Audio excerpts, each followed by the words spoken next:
আরিফের নিজেরই এখন নিজেকে কেবলাকান্ত মনে হচ্ছে। নিভ্রকে তার অচেনা অচেনা লাগছে। কেমন যেন পরিবর্তন নিভ্র মাঝে ছেয়ে গেছে। নিভ্র শপিং মলে বসে আছে। শপিং মলে আসার বিশেষ কোনো কারণ নিভ্র নিজেরই জানা নেই। আরিফ হতবাক। সে এটা ভেবে হতবাক যে নিভ্র মেয়েদের শাড়ি বের করতে বলেছে। দোকানদারও মহা অবাক এটা দেখে। বলে কি নিভ্রনীল শাড়ি কিনবে? কিন্তু কেন? কারোরই মাথায় ডাকছে না। দোকানের বাইরে ভিড় জমে গেছে।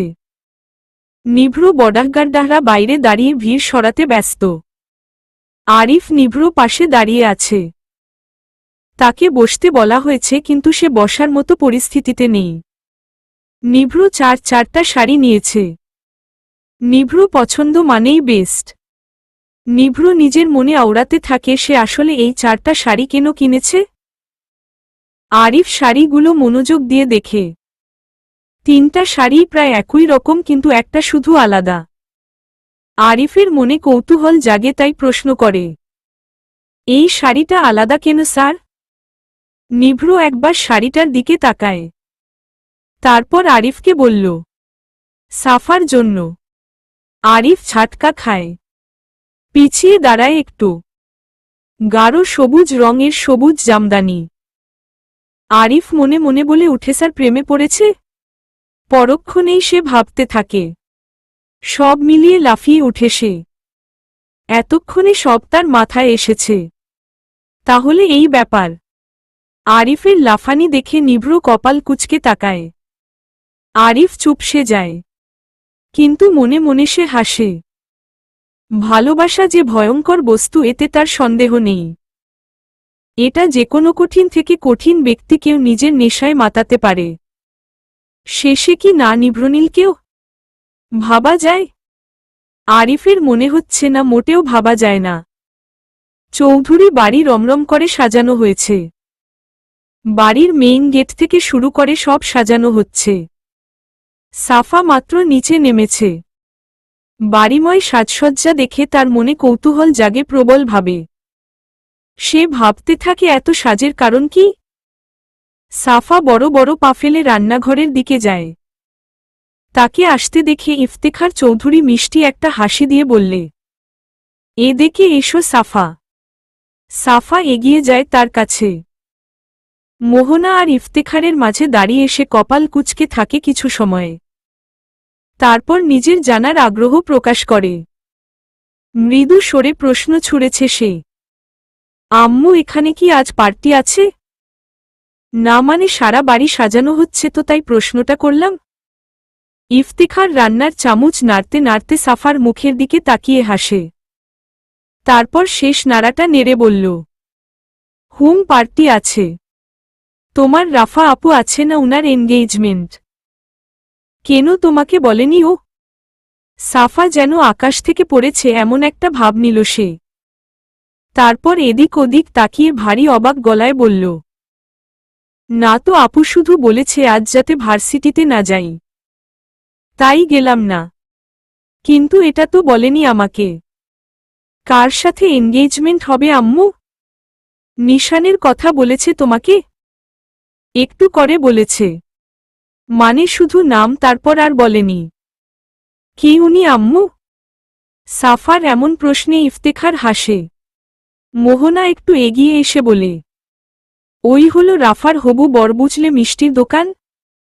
সাফা প্রথমে বাধ্য মেয়ের মতো মাথা নাড়ায়। তারপরে চট করে তাকিয়ে নিজের বোকামিতে হাসে। ইফতেখার মাথায় হাত বুলিয়ে বলে, কিছু খাবে? সাফা এমন প্রশ্নে বিরক্ত হয়। তার একদম ভালো লাগে না এই কথাটা। এরা তাকে দেখলেই এই প্রশ্নটা করে। আজীব, সে কি খাওয়ার জন্যেই তৈরি হয়েছে? নাকি তাকে খাদক টাইপের লাগে? কোনোটাই তো তার মনে হয় না। তবে এমন আজীব প্রশ্ন এরা কেন যে করে? সাফা জবাবে মাথা নাচিয়ে না বুঝায়। ইফতেখার সাফার মুখের অবস্থা দেখে হাসে। মেয়েটাকে খাবারের কথা বললেই মুখটাকে এমন চিপসের প্যাকেটের হাওয়া যাওয়ার মতো চুপসে যায়। সাফা রান্নাঘর থেকে বেরিয়ে আসে। সে হাঁটছে, এখন সে কি করবে? রাফা তো এখন ব্যস্ত। তাই সাফা বাড়ির দরজার দিকে হাঁটা দেয়। গন্তব্য বাগান। বাহিরে মিটিমিটি বৃষ্টি হচ্ছে। সাফার খুশি এবার কে দেখে। বৃষ্টি মানেই একছাক ভালো লাগা, যা সাফার মন মাতিয়ে রাখে। সাফা ভিজে ভিজেই বাগানে যায়। বৃষ্টি প্রতিটি ফোঁটা তাকে ছুঁয়ে ছুঁয়ে যাচ্ছে। সাফা হাত বাড়িয়ে বৃষ্টির পানি ধরে দেখছে। গায়ে মাখাচ্ছে বৃষ্টি নামক প্রেম। বাগানে কেউ নেই। সাফা সোজা কদম গাছের নিচে দাঁড়িয়ে পড়ে। ইচ্ছে হচ্ছে এখনই গাছে উঠে কদম ছিঁড়ে নিতে, কিন্তু কিভাবে উঠবে তাই ভাবছে সে। বিশাল গাছের কিছু ডাহাল নিচে নেমে আসছে, কিন্তু সাফা সেই ঢাল ধরতে পারছে না। তাই লাফাচ্ছে। পাতা ধরতে পারলেও ফুল ধরতে পারছে না। সাফা হারার পাত্রী না, তাই সে তার চেষ্টা করেই চলেছে। নিভ্র নিজের ঘরে এসে ভাবছে প্যাকেটগুলো কিভাবে জায়গায় পৌঁছাবে। তার মাঝে একটা অস্বস্তি কাজ করছে। সবাই না জানি কিভাবে নিবে ব্যাপারটা। এমনেতেই নিজের অদ্ভুত কাণ্ডার নিভ্র নিজেই বিরক্ত। তার উপর সবাই ইদানিং তার দিকে কিভাবে যেন দেখে আর মিটমিটিয়ে হাসে। এই হাসির কারণ খুঁজে পায় না নিভ্র।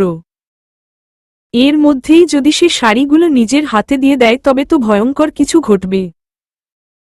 এসব ভেবেই সে হাঁসফাঁস করছে। এক অস্থিরতা বিরাজ করছে তার মাঝে। নিভ্র সোফায় বসে কিছুক্ষণ ঘরে পাইচারি করছে। নিভ্র সকল চিন্তার শেষ হল রহমত চাচার কথা মনে হতে। সে রহমত চাচাকে দিয়ে সবার রুমে তাদের ব্যাগগুলো রাখতে বলে দিল। নিভ্র ছাদের একপাশে এসে দাঁড়িয়ে আছে। 4-5 বার নিচে ঘুরে এসেছে, কিন্তু সাফাকে দেখা হল না। ইদানিং সাফাকে না দেখলেই তার বুকের ব্যথাটা ব্যাপক আকার ধারণ করে। সব সময় শূন্যতা বিরাজ করে মনে। কিন্তু সাফার সেই মায়া মায়া বাচ্চাদের মতো চেহারাটা দেখলে তার শান্তি শান্তি লাগে। নিভ্র নিজের মনেই কথাগুলো ভাবছে।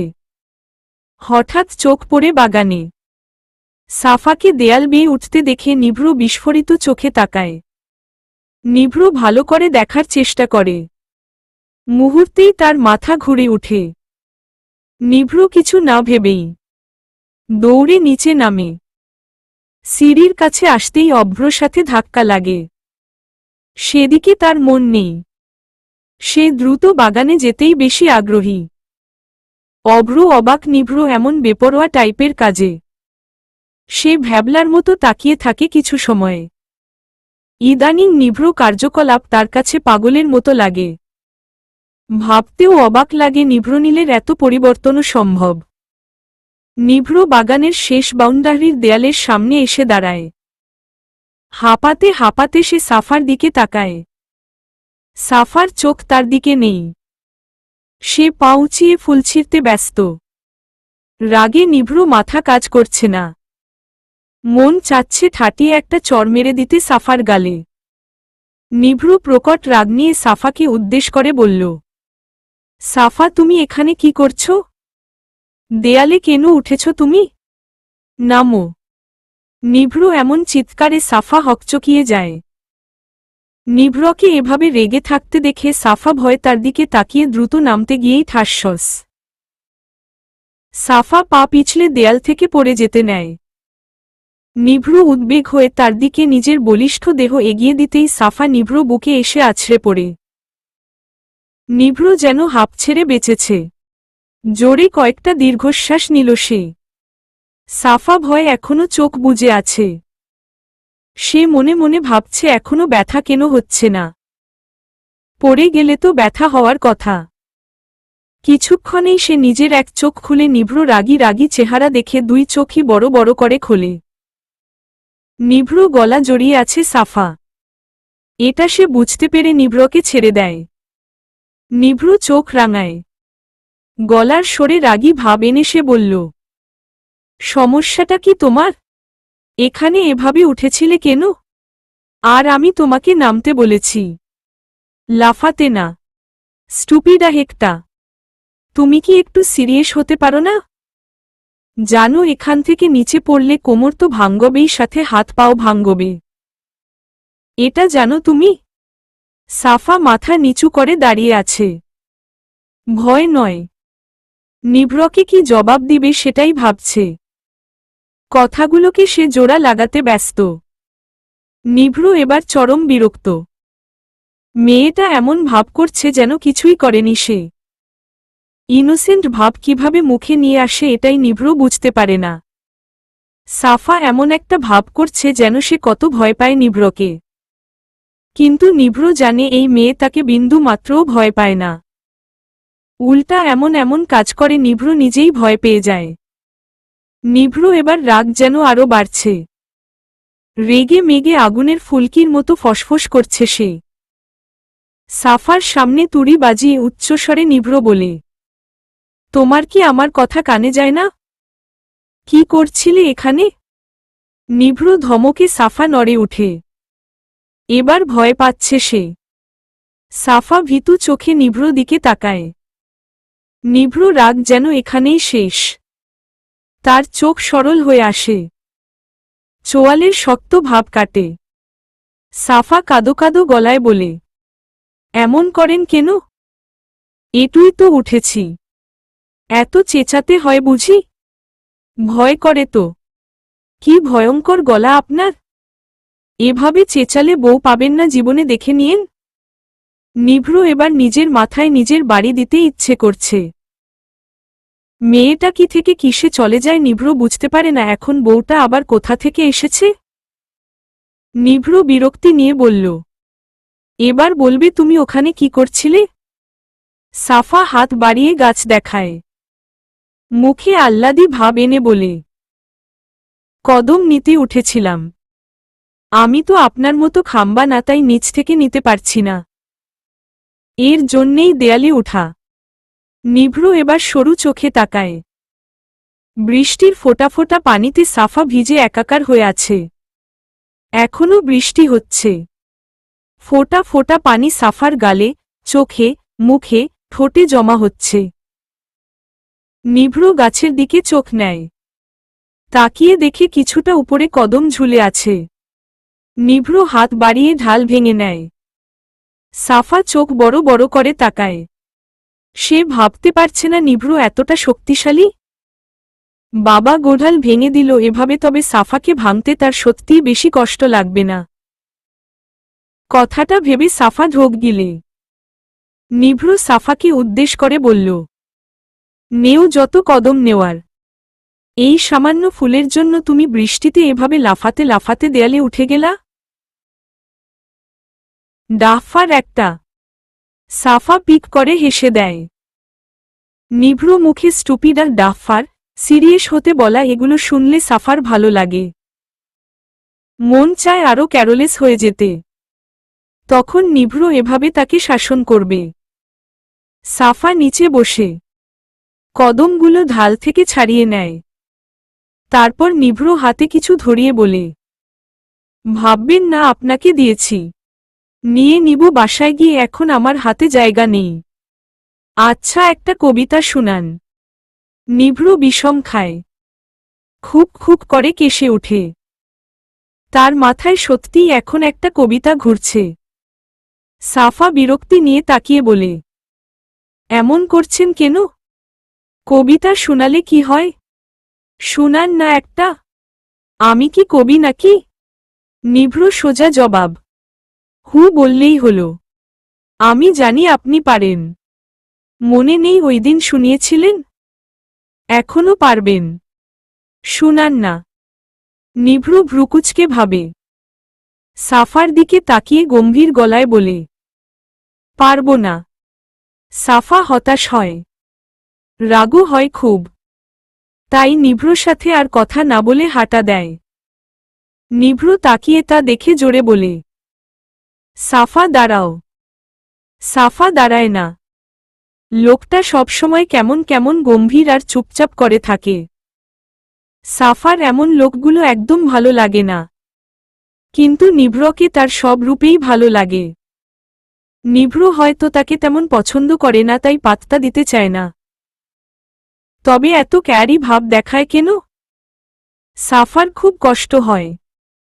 বুক ভার হয়ে আসে, মন খারাপ হয়, দম আটকে আসে কষ্ট, চোখে পানিও চলে আসে। নিভ্র দ্রুত গতিতে সাফার সামনে আসে। সাফা চোখ বাঁকিয়ে তাকায়। নিভ্র সাফার চোখের দিকে তাকায়। সাফা নিভ্রকে দেখে মনে মনে ভাবে একটা হলুদ পাঞ্জাবি হলেই এখন নিভ্র তার হিমু হয়ে যেত। হাতেও কদম আছে। নিভ্র একবার চোখ বুজে শ্বাস নেয়। সাফার দিকে একদৃষ্টিতে তাকিয়ে বলতে শুরু করে, খোলা মাঠের দুই প্রান্ত, আমার হাতে একগুচ্ছ কদম জীবন্ত। তুমি এলে তাই বৃষ্টিতে নিজেকে ভিজাই। তোমার নীল শাড়ি, আকাশটা আমার বাড়ি। তোমার সুপ্ত অনুভূতি, আমার দুই প্রান্তের সীমান্ত খালি। সব দিয়ে শূন্যে আমি, তোমাতে আমি ডাকবি জানি। তোমার স্নিগ্ধতায় আমি হারতে জানি। দুহাতে তোমায় আগলে রাখি, এই বুকের অবাধ্য শব্দ তুমি। কবিতাটা বলেই নিভ্র আর তাকিয়ে থাকতে পারে না। সে দ্রুত সাফার সামনে থেকে সরে যায়। বুকটা তার টিপটিপ করছে, শরীর কাঁপছে, যেন মনে ঝড় বইছে। শিরশির করছে বুকে, রঞ্জে রঞ্জে শিহরণ দিচ্ছে। সাফা বরফের মতো জমে দাঁড়িয়ে আছে। বৃষ্টি তাকে ভিজিয়ে দিচ্ছে মনের মতো করে। হঠাৎই সাফার লজ্জা লাগছে খুব। মনে মনে নিজেকে ঝাড়ি দেয় সে। কি দরকার ছিল কবিতা শোনার? এখন তো সে এই কবিতা ভেবে ভেবে দম আটকে মরে যাবে। সাফা নিজের বিছনায় বসে আছে, চোখ তার বিছানার উপরে রাখা প্যাকেটটাতে।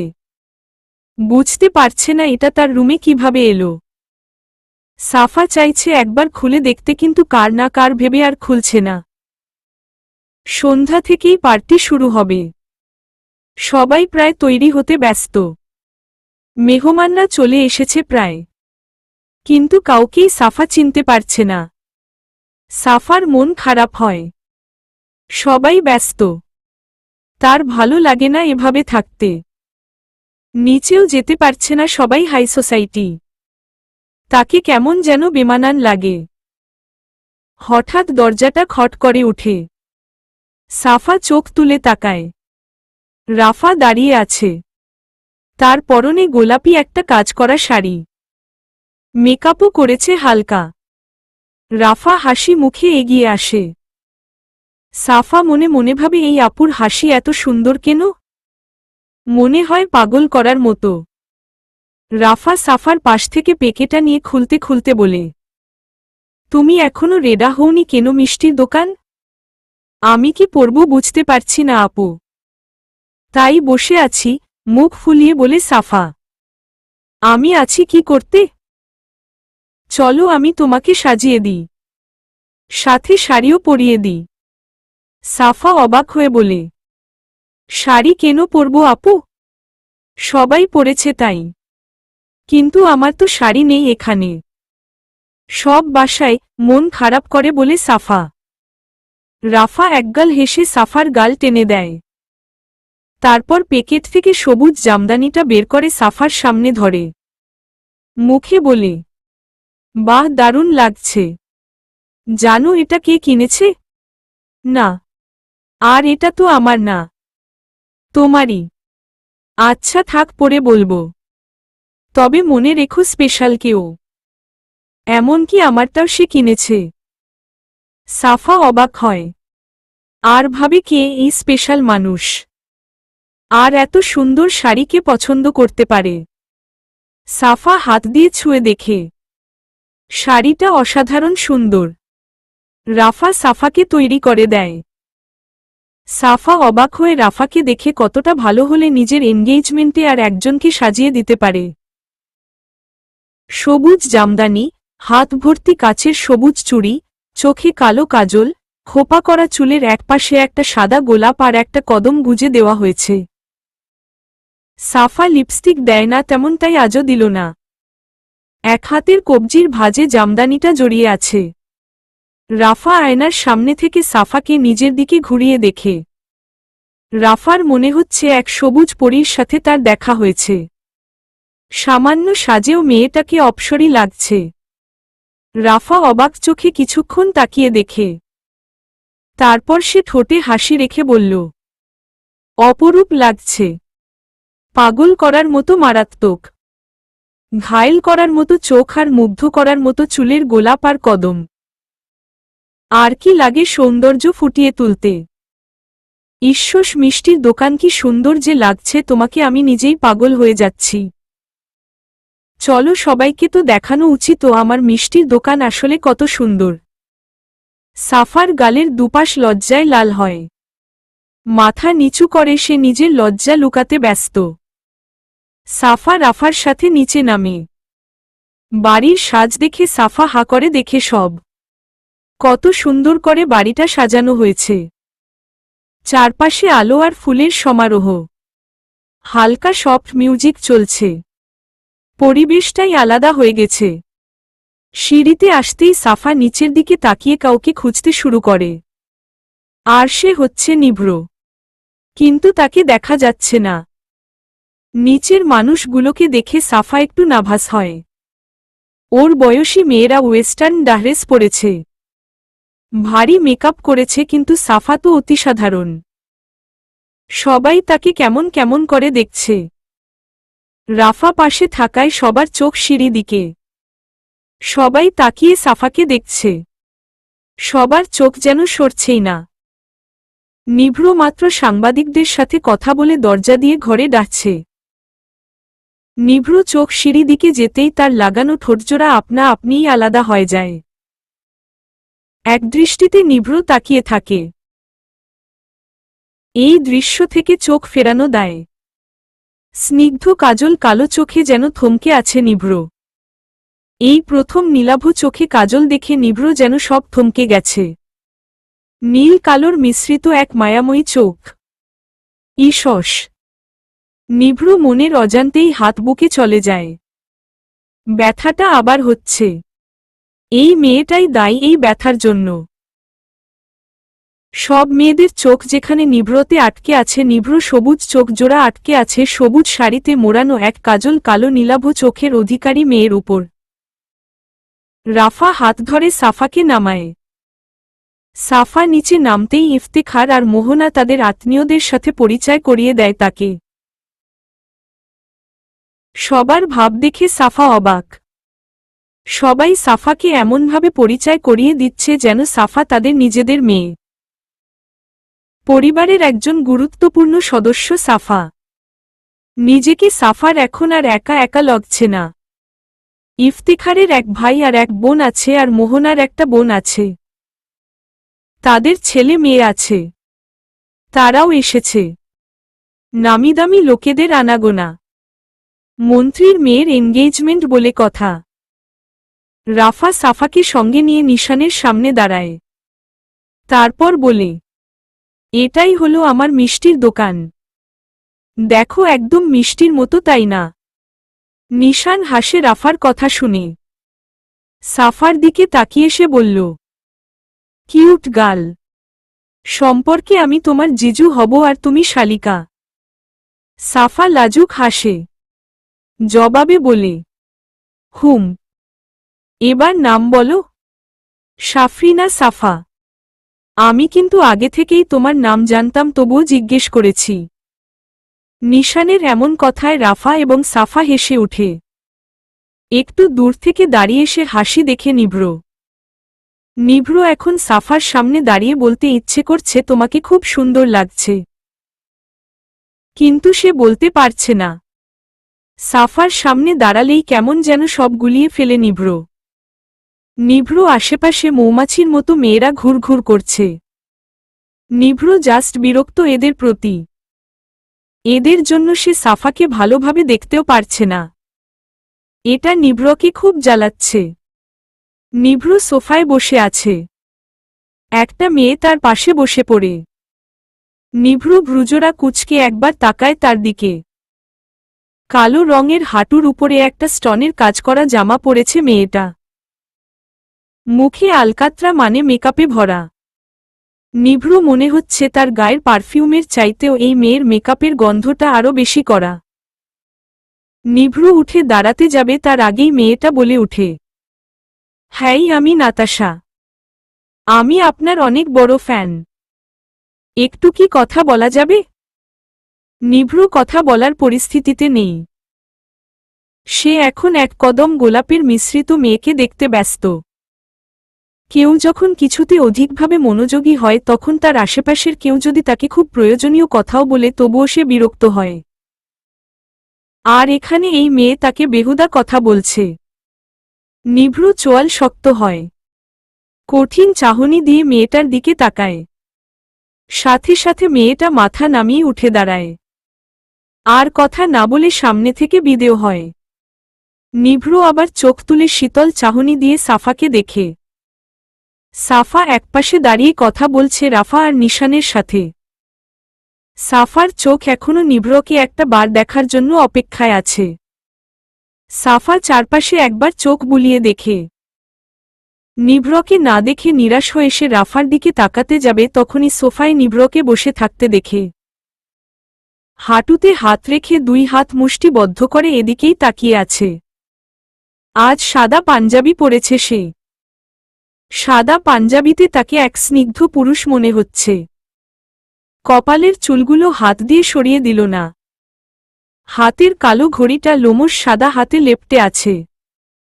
তাই বেশিই আকর্ষণীয় লাগছে। দুজনের চোখাচোখি হয়। সাফা লজ্জা পেয়ে চোখ সরায়। আংটি বদল হবে তাই নিশান আর রাফা আলাদাভাবে সামনে চলে যায়। সাফা একপাশে দাঁড়িয়ে আছে। নিভ্র এগিয়ে এসে তার পাশে দাঁড়ায়। সাফা একবার চোখ ঘুরিয়ে দেখে। হঠাৎ করেই নিভ্রকে নিজের পাশে দেখে সাফা অবাক হয়।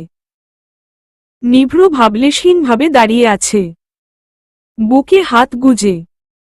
সাফা প্রশ্ন ছুড়ে বলল, আপনি এখানে? কেন আসতে পারি না নাকি? সেটা না। সবাই কেমন করে যেন তাকায়। মনে হচ্ছে মেয়েগুলো আমাকে টুপ করে তুলে টপ করে গিলে ফেলবে। নিভ্র মুচকি হাসে। সাফার এমন কথাগুলোই তার বেশ ভালো লাগে। শুনলে শুধু শুনতেই ইচ্ছে হয়। নিভ্র হাসি দেখে সাফা কপাল কুঁচকে এলো। চোখ ছোট করে নিভ্র দিকে তাকিয়ে সে বলে, হাসেন কেন নিজে নিজে? আমাকেও বলেন আমিও হাসি। এমনই হাসছি। আমার হাসির কারণ লাগে না। তাহলে তো আপনি পাগল। পাগলে হাসে তিনবার, একবার বুঝে একবার না বুঝে একবার সবাই হাসে তাই। আর আপনার হাসির যেহেতু কারণ নেই তাহলে আপনি? নিভ্র চোখ রাঙিয়ে তাকায়। সাফা এবার সংযত হয়, না মানে এমনই বলছিলাম আর কি। আপনি হয়তো জানেন না তাই। কথাটা বলেই সাফা সরে যেতে চায়। নিভ্র সামনের দিকে তাকিয়েই সাফার ডাহান হাত খপ করে ধরে ফেলে। সাফা আকস্মিকভাবে স্তব্ধ। চোখ বড় বড় করে সে নিভ্র দিকে তাকায়। নিভ্র এখনো সামনে তাকিয়ে আছে। এভাবেই সে বলে, এত নাড়াচাড়া করছো কেন? শান্ত হয়ে দাঁড়াও। সাফা দাঁড়িয়ে পড়ে। তবে সামনের দিকে না তাকিয়ে নিভ্র দিকে তাকিয়ে থাকে। এভাবে তো সে সারা জীবনই নিভ্র বাম পাশে থাকতে চায়। সাফা এভাবে তাকিয়ে থাকতে দেখে নিভ্র ভ্রু তুলে প্রশ্ন করে, কি হয়েছে? এভাবে তাকিয়ে আছো কেন? সাফা মাথা নাড়িয়ে বুঝায় কিছু না। সাফা সামনে তাকায়। তার বুক ধুরু ধুরু করে কাঁপছে। নিভ্র ছোঁয়াগুলো তার শরীরে সবসময় কম্পনের জন্ম দেয়। সাফা ঠোঁট চেপে হাসে। মাথা নিচের দিকে দিয়ে সে ফ্লোরের দিকে তাকিয়ে আছে। নিভ্র সে হাসি দেখে ঠোঁটে কামড়ে ধরে নিজের। সাফার এমন বোকা বোকা কথাগুলোও তাকে মাতাল করে ইদানিং। এই ফিলিংসের নাম কি দিবে সে?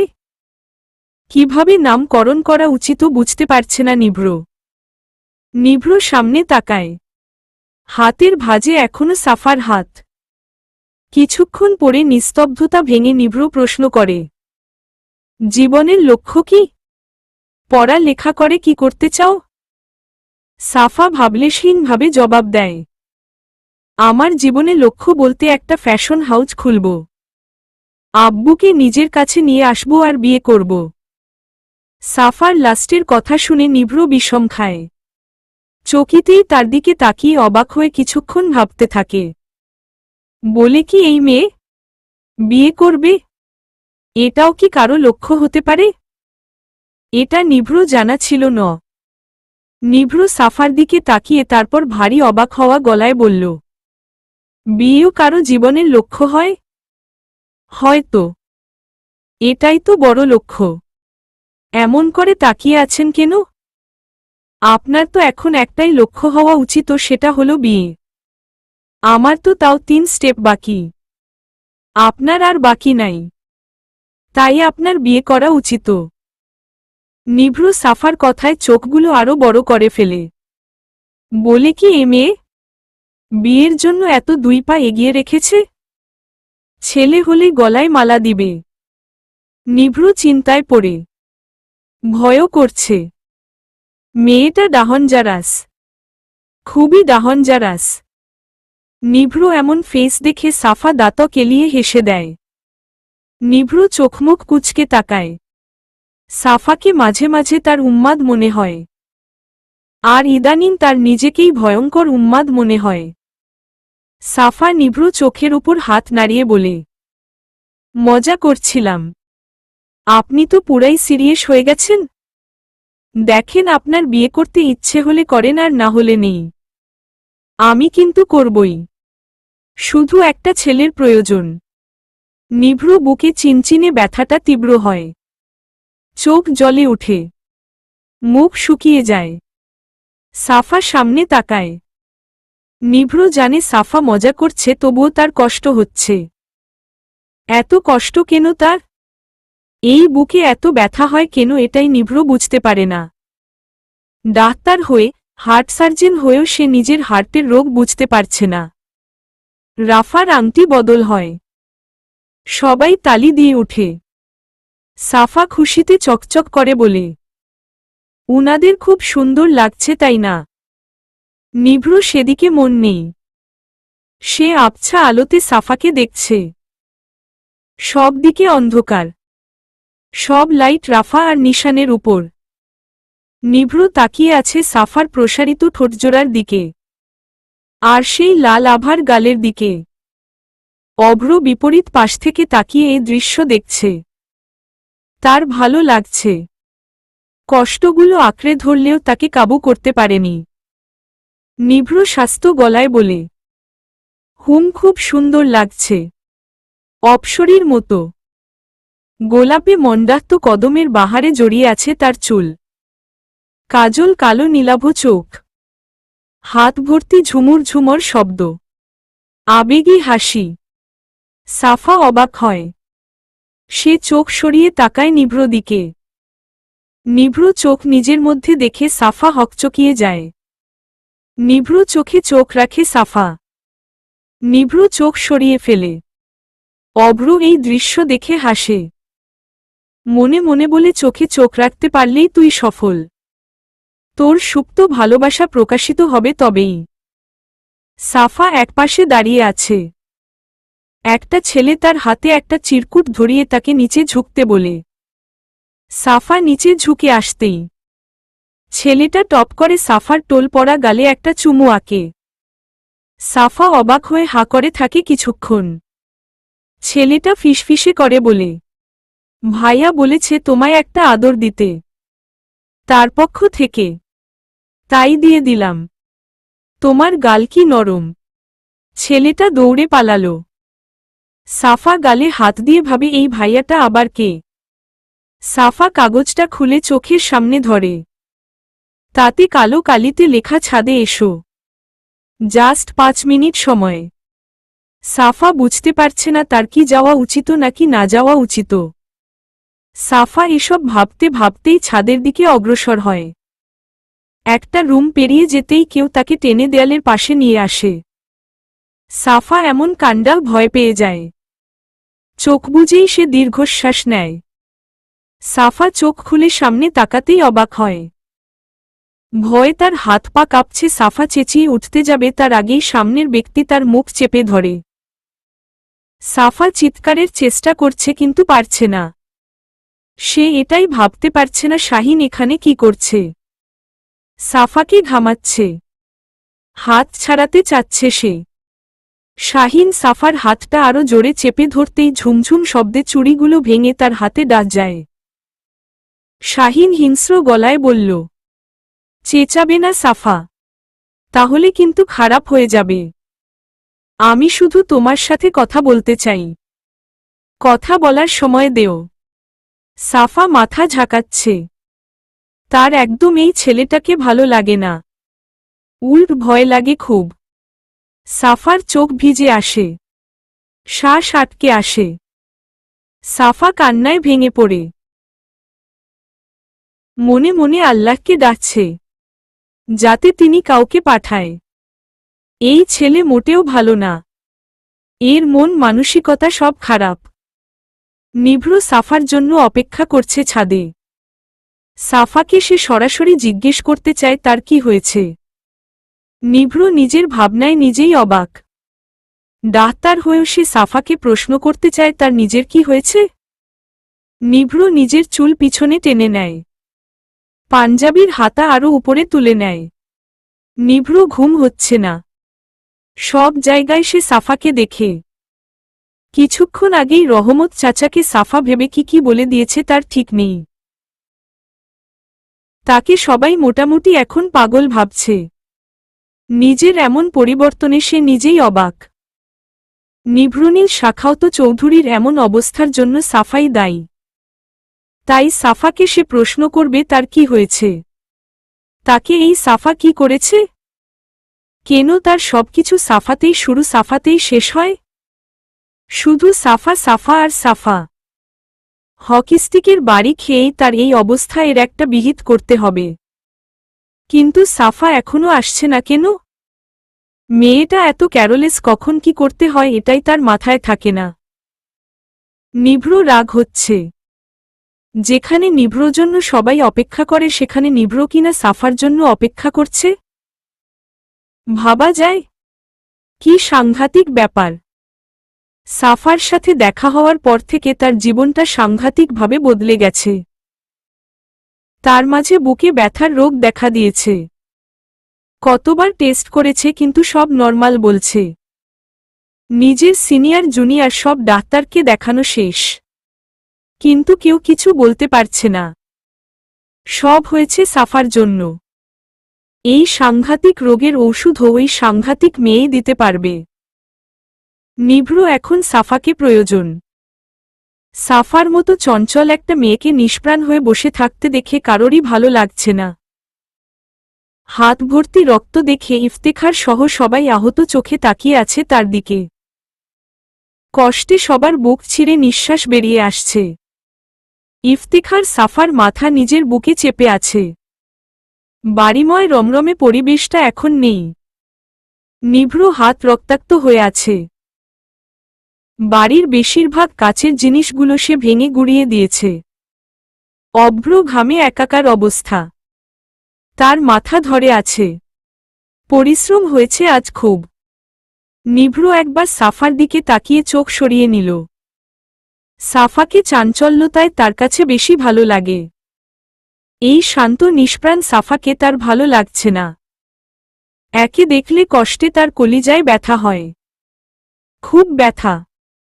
ওই জানোয়ারটাকে খুন করতে পারলে নিভ্র এই ব্যথা কিছুটা কমত। নিভ্র ভাবতেও পারছে না আর একটু দেরি হলে কি হতে পারত। এটা ভাবতেই তার নিজের চুল রক্তমাখা হাতে পিছনে সেট করে সে। শরীর এখনো থরথর করে কাঁপছে। কিছু সময় আগে নিভ্র ঘড়ি দেখছে। মেয়েটাকে 5 মিনিট সময় দিয়েছিল, আর এখন 10 মিনিট ওভার হয়ে গেছে, তবুও সাফার আসার নাম নেই। নিভ্র রাগ উঠছে। সাফা সব সময় নিজের মন মতো চলে, তার কথার কি কোনো দাম নেই। বাচ্চাটাকে দিয়ে যে চিরকুট পাঠিয়েছে তার সময়ও এখন আরো বেশি হয়ে গেছে। সাফা এখনো নিজের পদধূলি ছাদে দিল না। মেজাজ খিচে আসে নিভ্র, তাই রেগে ধাম ধাম পা ফেলে সে নিচে যায়। মেয়েটার ক্যারলেস ভাব দিন দিন বাড়ছে। এর একটা ব্যবস্থা করতে হবে। ঠাটিয়ে দুই একটা নিভ্রনীলের হাতের খেলে সোজা হয়ে যাবে। যেখানে নিভ্রনীল কারো জন্যে 1 মিনিট অপেক্ষা করে না, সেখানে এত সময় অপেক্ষা করেছে সে। তারপরও সাফা এলো না। ও কি বুঝে না নিভৃ তাকে আসতে বলেছে? তারপরও উপেক্ষা করার সাহস হয় কি করে? নিভ্র রেগে মেগে সিঁড়ি দিয়ে নিচে নামে। হাতাহাতির জন্য চুড়ির ঝন ঝন শব্দের সৃষ্টি হয়েছে। নিভ্র কান খাড়া করে। এই শব্দ তার খুব চেনা। এটা তো সাফার চুড়ির শব্দ। নিভ্র দ্রুত পায়ে এগিয়ে যায়। একপাশে সবুজ চুড়িগুলো ভেঙে ফ্লোরে লুটিয়ে পড়ে আছে। নিভ্র টনক নড়ে।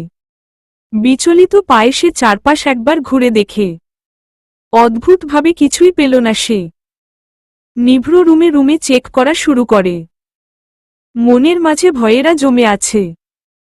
চোখে মুখে ভয়াত্মক ভাব ফুটে উঠেছে। নিভ্র ঘামছে। শরীর থর থর করে কাঁপছে।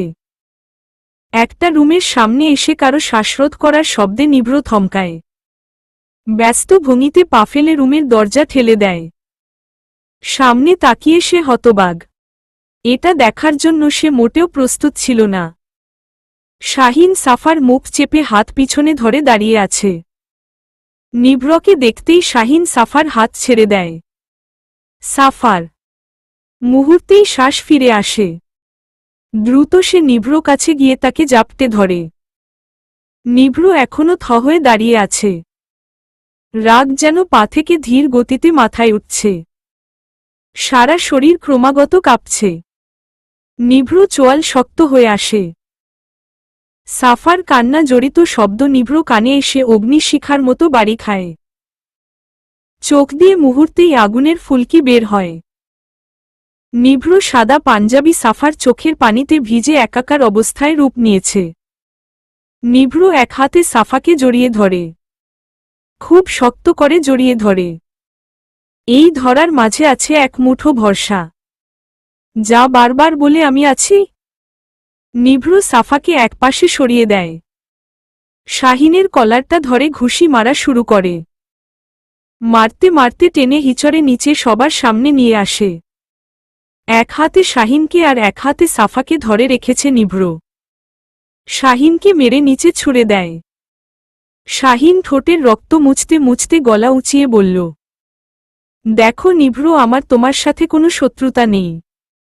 শুধু সাফার সাথে কথা বলতে চাই। ওকে আমি পছন্দ করি অনেক আগে থেকে, তাই ওকে বুঝাতে এসেছি, এর বেশি কিছু না। তুমি শুধু শুধু আমাকে মেরে শত্রুতার জন্ম দিচ্ছ। সামান্য একটা মেয়ে আমাদের মাঝে বিদ্রূপ সৃষ্টি করছে। নিভ্র কানে যেন একটা কথাই বাজছে। সামান্য মেয়ে। এই মেয়েটা তার, নিভ্রনীলের একমাত্র ওষুধ, আর এ বলে কিনা সামান্য। মুহূর্তেই নিভ্র রাগ প্রকট আকার ধারণ করে। বাড়িময় সব মানুষ উৎসুক জনতার মতো সব দেখছে। মাহবুব চৌধুরী হতবাক। নিভ্র এমন রাগের সাথে কেউই পরিচিত না। বাড়িময় পিনপিনে নীরবতা বিরাজ করছে। নিভ্র সাফার হাত ধরে। সাফার কাটা জায়গায় হাত লাগে। ব্যথায় কুকড়ে উঠে সে। নিভ্র হাত সরায়। সাফার চোখের পানি যেন তার কলিজার জ্বালাটা আর বাড়িয়ে দিচ্ছে। নিভ্র নিজেকে কেমন উন্মাদ লাগছে। বুকটা ভারী হয়ে আছে। নিভ্র সাফার হাত উপর করে ধরে তাকে ইফতেখারের কাছে নিয়ে আসে। ইফতেখার এখনো বাকরুদ্ধ হয়ে দাঁড়িয়ে আছে। নিভ্র চোখের দিকে তাকাতে পারছে না কেউ। নিভ্র সাফার হাতটা ইফতেখারের হাতে দিয়ে বলে, আম্মু, ওকে তোমার কাছে রাখলাম। ওই জানোয়ারটাকে সায়স্তা করে আসি আগে। কুত্তার জাতের সাহস হয় কিভাবে ওর গায়ে হাত দেওয়ার? আম্মু ডাক শুনে ইফতেখারের মুখ হা হয়ে যায়। কত বছর পরে সেই মোহনীয় শব্দটা নিজের ছেলের মুখে শুনেছে তিনি। নিভ্র চেয়ার টেনে দেয়। সাফাকে বসিয়ে দেয়। নিভ্র রাগ ক্ষোভ নিয়ে শাহিনের মুখে ক্রমাগত ঘুষি দেওয়া শুরু করে। শাহিনও কম না, সেও যথেষ্ট মারামারি পারে। নিভ্রকে সামলানো দায় হয়ে গেছে। মাহবুব সাংবাদিক আর মেহমানদের বিদেয় করে দেয়। নিভ্রকে সামলানো কারো দ্বারা সম্ভব না অব্র বাদে। অব্র নিশানদের পরিবারকে বিদায় জানাতে গেছে। নিশান নিভ্র বন্ধসে হিসেবেই রাফার সাথে পরিচয় বিয়ে। অব্র দরজা দিয়ে ডাকতেই নিভ্র ভয়ঙ্কর সিংহের মতো চিৎকার শুনতে পায়। নিভ্র চেঁচিয়ে বলল, তোর সাহস তো কম না নিভ্রনীলের বাড়িতে এসে তারই সম্পদের উপর হাত দেশ। তোর এই হাত আমি গুড়িয়ে দিব। তখন বুঝবি নারীদের গায়ে বিনা অনুমতিতে হাত দেওয়া কতটা জঘন্য অপরাধ। যে ফুলে নিজে হাত দিতে চাই না মুছড়ে যাবে ভেবে আর তুই? শালা তোর সাহস দেখে অবাক এই নিভ্রনীল। আমি হতবাক আরিফ। আরিফ নিভ্রকে এতটা ভয়ঙ্কর হতে দেখেনি। আরিফ নিজেই ভয় পেয়ে গেছে। নিভ্র নিজে কখনো কাউকে তেমন মারে না। মারামারি করে তবে নিজে না লোক দিয়ে। কিন্তু আজ নিভ্র এমন পাগলটে মার দেখে আরিফ কেঁপে কেঁপে ওঠে। নিজের নাম শুনে আরিফকে বাকিটা বলা লাগলো না। সে স্টিকটা এগিয়ে দিতেই নিভ্র ইচ্ছেমতো মারা শুরু করে। বাড়ির সবাই মোটামুটি কাহিনী বুঝতে পেরেছে, তাই শাখাও তো আবার সোফায় বসে পড়ে। পায়ের উপর পা দিয়ে এসে আনন্দের সাথে আয়েশ করে এই দৃশ্য দেখে। শাহিন সাফার পিছনে ভার্সিটির প্রথম দিন থেকেই ঘুরছে। অব্র মাঝে মাঝে খেয়াল করলেও কিছু বুঝে উঠতে পারেনি। ব্যাপারটা যে এতটা এগিয়ে যাবে সে ভাবতেও পারেনি। রাজীব আর মাহবুব চৌধুরীও ছেলের পাশে আয়েশ করে বসে। তাদের ভাব দেখে মন্ত্রী মোহন মন্ডা ভারী অবাক। সে এবার না পারতে তাদের কাছে এগিয়ে গিয়ে বলে, ও আমার ছেলে, ওকে ছেড়ে দিতে বলেন চৌধুরী সাহেব। মাহবুবের তেমন ভাবমূর্তির পরিবর্তন হল না। সে আগের মতো ঠোঁটে হাসি ঝুলিয়ে বসে আছে। মনে হচ্ছে সিনেমা দেখছে। অব্র এত সময় ধরে বুঝার চেষ্টা করছে। এবার বুঝতে পেরে তার মতো শান্ত ঘোড়াও হঠাৎ তেজি ঘোড়ায় রূপ নিয়েছে। মোহন নিজের গার্ডারদের এগিয়ে যেতে বলে। এক তুমুল মারামারি মহল তৈরি হয়েছে চৌধুরী ভিলায়। মোহন এবার রাজীবের সামনে দাঁড়িয়ে বলে, রাজীব সাহেব আপনি কিছু বলেন? রাজীব শান্ত চোখে তাকিয়ে বলল, অন্যায় যে করে এবং সহে দুজনই সমান অপরাধী, তাই আপনিও একজন মন্ত্রী হয়ে এটা দেখেন এবং শিক্ষা নেন। আপনার ছেলের সাহস দেখে আমি নিজেই অবাক। চৌধুরী বাড়িতে এসে এই বাড়ির মেয়ে সাফা মামুনির সাথে বাজে বিহেভ করে এই অব্র নিভ্র এই ছেলের 206টা হাড়ার 200টাই ভেঙে দে। তোদের বাবাদের আদেশ এটা। মোহন এবার ভয় পেয়ে যায়। অব্র নিভ্র কেলানি খেয়ে তার ছেলের অবস্থা খারাপ। আর কিছু খেলে পরকালের টিকিট কনফার্ম। দুজনের মার খেয়ে তার বডাগার্ডারদেরও অবস্থা খারাপ। তার মাথায় এটাই আসছে না এতগুলো লোক দুজন ছোকরার কাছে পারল না। এক একটা আহাম্মক। মাহবুব এবার উঠে দাঁড়ায়। রক্তে চৌধুরী ভিলার ফ্লোর লাল হয়ে আছে। এই মুহূর্তেই এদের থামাতে হবে। যা দিয়েছে এটাই এনাফ এই বারের মতো। মাহবুব অব্র নিভ্রের হাত ধরে। দুজনেই শান্ত হয়ে আসে, কিন্তু চোখে মুখে জ্বলন্ত ভাব কাটেনি। নিভ্র চেঁচিয়ে ওঠে, দাদাজান, একে আমি ছাড়াব না। আমার জিনিসে হাত দিলে হাত না, শুধু মাথাটাই কেটে নি। আমি এটা জানাতে হবে জানোয়ারটাকে। খুন না করা পর্যন্ত আমার শান্তি হবে না। দাদাজান ছাড়ুন। নিভ্র, এনাফ। এবার শান্ত হও। একে পুলিশে দেওয়া হোক। অব্র একটা জোরে লাথি দিয়ে ঠেলে দেয় শাহিনকে। মাহবুব দুজনকে ধরে রাখতে হিমশিম খাচ্ছে। এবার রাজীব আর শাখাও তো এগিয়ে আসে। এসপি সবাইকে নিয়ে যাওয়ার হুম করে। বাড়ি খালি হয়ে আসে মুহূর্তেই।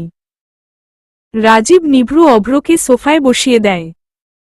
মাথায় বরফ ব্যাগ ধরে। নিভ্র রাগ এখনো কমেনি, তাই বাড়ির জিনিস ভাঙচুর করা শুরু করে। নিভ্রকে এবার আর থামানো যাবে না। অভ্র ছাড়া।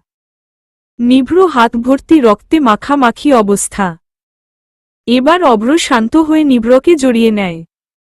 নিভ্র প্রথমে রাগ ঝাড়তে চেয়েও আর পারে না। অভ্র শান্ত গলায় পিঠে হাত বুলাতে বুলাতে বলে, কুল নিভ্র, কুল। ঠান্ডা হাতের কি অবস্থা করেছিস? চল। নিভ্রকে সোফায় বসানো হয়। মোহনা ফার্স্ট এইড বক্স নিয়ে আসে। অভ্র ব্যান্ডেজ করাই মনোযোগ দেয় আর নিভ্র অধিকার বোধ দেখে হাসে। আমার জিনিস, আমার সম্পদ, কথাটায় কত আত্মবিশ্বাস আছে। বর্তমান। সাফা এখনো জড়িয়ে আছে ইফতেখারকে। ভয়ে তার শরীরের কম্পন থামছে না। রক্ত দেখে তার আরও খারাপ অবস্থা। মাথায় পানি দেওয়া হচ্ছে তাকে। মাহবুবের খুব খারাপ লাগছে।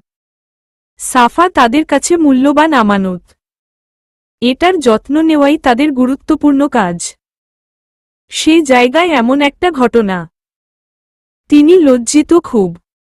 আমানতের ক্ষান্ত হয়ে গেছে। এটা শুধরাবার সুযোগ থাকলেও তিনি লজ্জিত। রাফা সাফার হাত দেখে আতকে ওঠে। দুই হাতের চুড়ি ভেঙে বাজে অবস্থা, মাথার কদম গোলাপটাও ছিঁড়ে গেছে।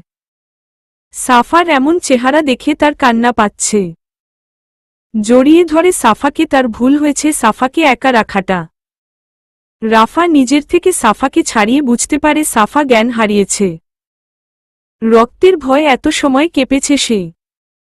এত রক্ত একসাথে দেখলেই তার এমন হয়। বুক কাঁপে, শরীর কাঁপে, মাথা ঘুরে।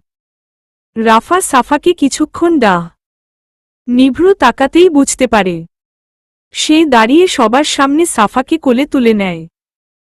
বাড়ির সবাই অবাক হলেও নিভ্র কাহিনী সবার বুঝা হয়ে গেছে। পৃথিবীতে আল্লাহ চাইলে সব হয়। নিভ্রকে নিয়ে তারা ভাবতের কি হবে? গতি পথ উনিই নির্ধারণকারী। ভেবে সবাই মুচকি হাসে, ছেলেরা সবাই। এত চিন্তার মাঝেও ছেলেদের এভাবে হাসি দেখে মেয়েদের মাথা গরম। সবাই হন হন করে সাফার রুমে চলে যায়। যাওয়ার আগে রাগী চোখে তাকিয়ে যায়। নিভ্র সাফাকে যত্নের সাথে বিছানায় শুয়ে দেয়। ময়নাকে তার বক্স নিয়ে আসতে বলে। রাফা সাফার একপাশে বসে পড়ে। সবাই তার রুমে ভিড় জমিয়ে আছে। নিভ্র নিজের অর্ধেক ব্যান্ডেজ করা হাতের দিকে তাকায়। তার রাগ হয়। কেন আগে এলো না? তাহলে তো সাফার হাত এভাবে জখম হতো না। নিভ্র খুব ধীরে হাতে স্যাভলন লাগায়। পরিষ্কার করে হাতের কাজ। সাফার জ্ঞান নেই, তবুও নিভ্র ফু দিয়ে দিয়ে স্যাভলন লাগাচ্ছে, যা সবাইকে অবাক হতে বাধ্য করছে। এতটা ক্যারি নিভ্র কবে হয়ে উঠেছে? এটাই সবাই ভাবছে। তবে সাফা যে নিভ্র কতটা জুড়ে দখল করেছে এটা বুঝতে সবার তেমন অসুবিধা হচ্ছে না। সবাই বাহিরে চলে আসে। নিভ্র সাফার হাতে ইঞ্জেকশন পুশ করতেই মনে হয় ব্যথাটা তার গায়ে লাগছে খুব। কিন্তু সাফাকে সে আরও একাবারও ইঞ্জেকশন দিয়েছে, তখন তো এই তীব্র ব্যথা ছিল না। নিভ্র উত্তর খুঁজে না। সাফার দুহাতে ব্যান্ডেজ করে হাতে চুমু খায় সে। সাফার কপালে গালে এলোমেলো হয়ে আসা চুলগুলো সরিয়ে দেয় সে। কানের নিচে গুছিয়ে রাখে চুলগুলো। চোখের কোটারে জমে থাকা পানিগুলো মুছে দেয়। নিভ্র এক অদ্ভুত কাণ্ডাক্রে বসে। সে ঝুঁকে সাফার কপালে একটা চুমু খায়। গালের দুপাশেও চুমু খায়। দুচোখের পাতায় আলতো চুমু দিয়ে সরে আসে। নিজের এহেন কাণ্ডা নিভ্র এবার অবাক না হয়ে আনন্দিত। ভালো লাগছে তার। এত সময়ের তীব্র ব্যথা কিছুটা হলেও কমে এসেছে। মনে শীতল হাওয়া বইছে। সাথে একটা শান্তি বিরাজ করছে। অস্থিরতা নেই তার মাঝে। নিভ্র সাফার হাত নিজের মুঠোয় নিয়ে অসংখ্য চুমু আঁকে। নিভ্র গভীরতা কি জানে না। তবে সাফাকে তার নিজের গভীরতা মনে হচ্ছে। মনে হচ্ছে সাফা তার গভীরের কিছু। তার হৃদয়ের গভীর জায়গাটা সাফা নামের মেয়ে নিজের নামে নিয়ে নিয়েছে। নিভ্র ছোট থেকেই মেয়েদের থেকে দূরত্ব বজায় রাখে, তাই ফিলিংস বিষয়টা সে বুঝতে পারছে না। এটার কি নাম দিতে হয় সে জানে না। শুধু গভীরতা উপলব্ধির ক্ষমতা সে অর্জন করতে পেরেছে। শুধু গভীরতা। তবে এই শুধুটাও যে শুধু না সেটা মাহবুব অব্র ভালো করেই বুঝেছে। নিভ্র আজকের এই হিংস্র রূপ সবাইকে অবাক করেছে। অব্র নিজেও অবাক হয়েছে। এতটা ডাসপারেট হবে কিছু নিয়ে এটা কারোরই জানা ছিল না। নিভ্র বসে থাকার মানুষ না। শাহিনের যে কি করবে এটা ভেবেই মাহবুব চিন্তিত। নিভ্র মনোযোগ সরাতে হবে, তা না হলে ভয়ঙ্কর কিছু হতে পারে। চলবে।